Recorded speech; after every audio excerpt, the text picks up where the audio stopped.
નમસ્તે મારા વાલા વિદ્યાર્થીઓ, આજે આપણે અંગ્રેજી વિષયમાં અભ્યાસ કરીશું. તો આગળના વિડિયોમાં અંગ્રેજીમાં આપણે શું શીખી ગયા હતા? યાદ છે બધાને? કયો મૂળાક્ષર શીખ્યા હતા? Y for yak, Y for yam, Y for yacht, Y for yo-yo. તો આપણે કેપિટલ Y અને સ્મોલ y આ બંને શીખ્યા હતા. તો તમે બધાએ લખ્યું? Very good. તો ચલો આજે તમે બધા અંગ્રેજીની વર્કબુકમાં પેજ નંબર 4 to 42 ખોલો. પાના નંબર ચોગડ બગડ 42 ખોલ્યું? Very good. તો y પછી કયો મૂળાક્ષર આવશે? z. કયો? z. તો z શીખીએ પહેલા આપણે અત્યાર સુધી a થી લઈને y સુધી શીખી ગયા. તો એનું રિવિઝન કરી લઈએ. સ્મોલ લેટર્સ બીજી ABCD નું રિવિઝન કરી લઈએ. ચલો પહેલો મૂળાક્ષર કયો આવશે?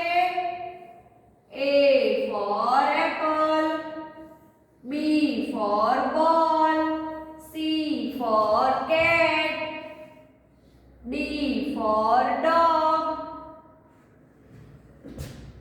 E for elephant, F for fish, G for gun, H for house, I for ice cream, J for joker, K for kite, L for lion, M for monkey, N for nose, O for orange, P for peacock, Q for queen, R for rose, S for sun, T for train, U for umbrella, V for violin, W for watch, X for Xmas tree, Y for yo-yo. તો આપણે y સુધી શીખી ગયા અને હવે આજે કયો શીખીશું? y પછી કયો મૂળાક્ષર આવશે? z. Z for zebra. કયો મૂળાક્ષર?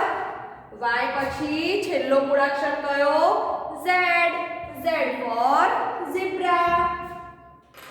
તો જો અહીંયા આપેલું છે તો આજે આપણે કયો મૂળાક્ષર શીખીશું? z. Z for zebra. આ કેપિટલ Z છે અને આ સ્મોલ z છે એ આજે આપણે લખતા શીખીશું. Z for zebra, Z for zoo, Z for zero, Z for zip. શું કહેવાય? zip. બરાબર. તો આજે આપણે કયો મૂળાક્ષર શીખીશું? Z. કયો? Z શીખીશું. અહીંયા જો કેપિટલ Z છે અને સ્મોલ z છે તો બંને આપણે શીખીશું. Z for zebra, Z E B R A, zebra. આ જોયું ચિત્ર શેનું છે? ઝીબ્રાનું. તો જો કેપિટલ Z કેવી રીતે લખાય? તો આ ગુલાબી લીટીથી લઈને બીજી વાદળી લીટી સુધી કેપિટલ Z લખાય. તો એક નાની આડી લીટી, પછી એના છેડાથી લઈને આ બીજી વાદળી લીટી સુધી આવી ત્રાસી લીટી કરવાની અને અહીંથી લઈને બીજી આવી આડી લીટી કરી દેવાની. આ કયો Z લખ્યો? Capital Z. જો ફરી નાની આડી લીટી, અહીંથી બીજી વાદળી લીટી સુધી ત્રાસી લીટી અને પાછી અહીંયા બીજી આડી લીટી. Z for zebra. હવે આપણે બોલીશું અને કેપિટલ Z લખીશું. Z for zoo,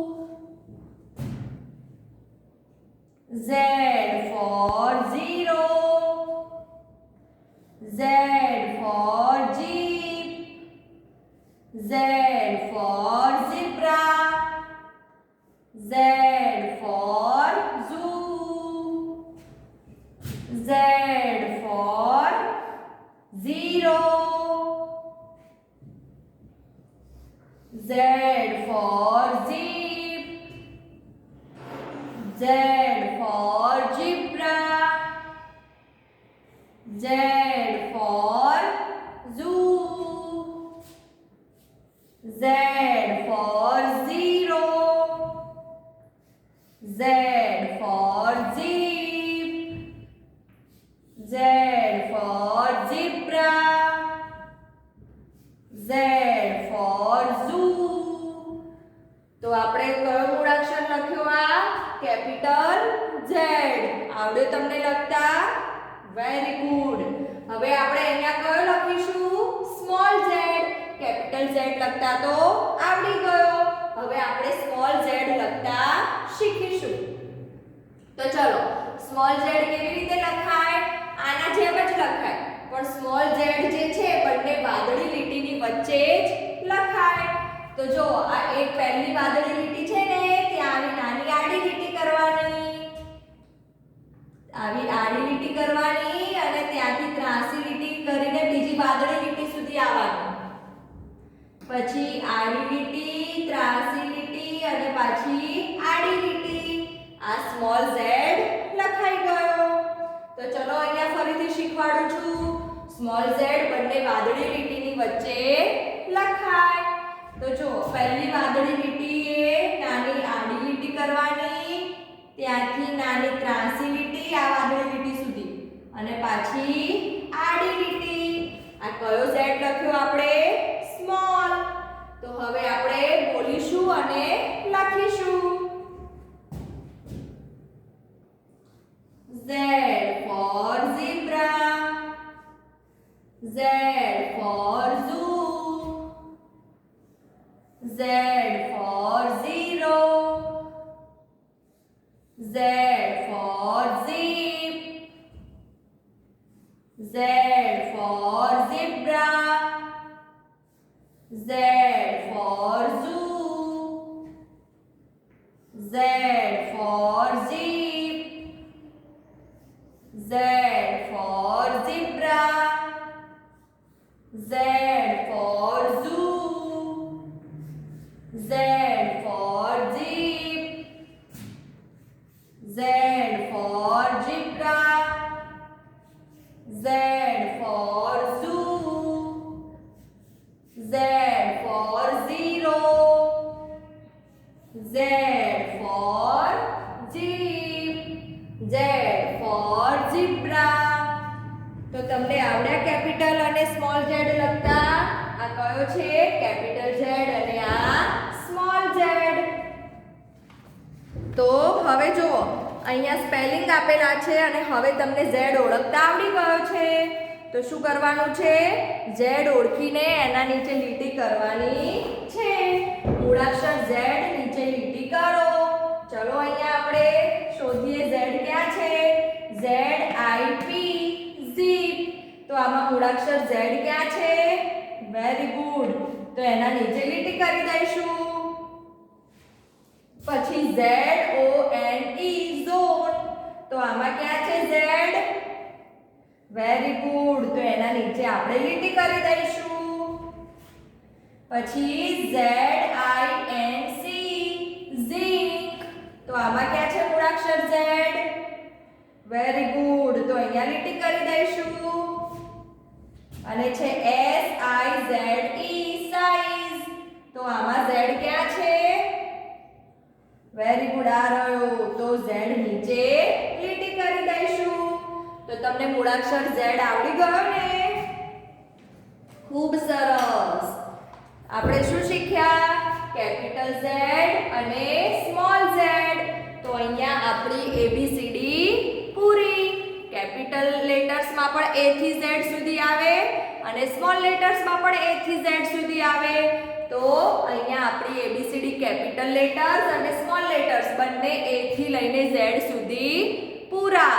તો ચલો ફરી એકવાર સ્મોલ લેટર્સ A થી Z સુધીનું રિવિઝન કરી લઈએ.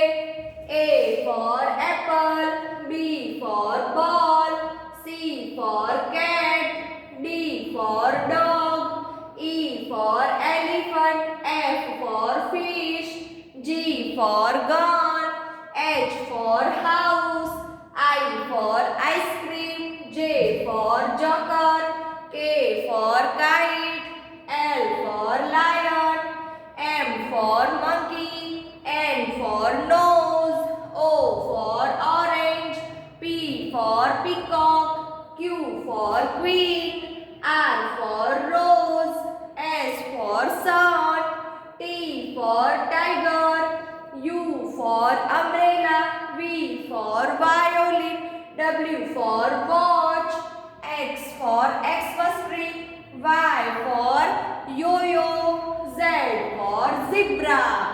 તો આપણી એબીસીડી પૂરી. ખબર પડી તમને? Very good. તો તમારે શું કરવાનું છે? પેજ નંબર 42 42 43 43 ચોગડ બગડ 42 અને ચોગડ તગડ 43 આ બંને પેજ ઉપર Z આપેલા છે. આ કેપિટલ Z છે, small z, capital Z, small z.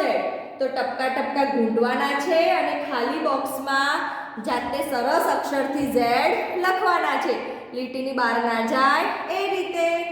અને અહીંયા જુઓ, આ ચિત્ર આપેલું છે તો V W X Y અને Z એ મૂળાક્ષર જેમાં લખ્યા હોય એ માછલીમાં તમારે રંગ પૂરવાનો છે.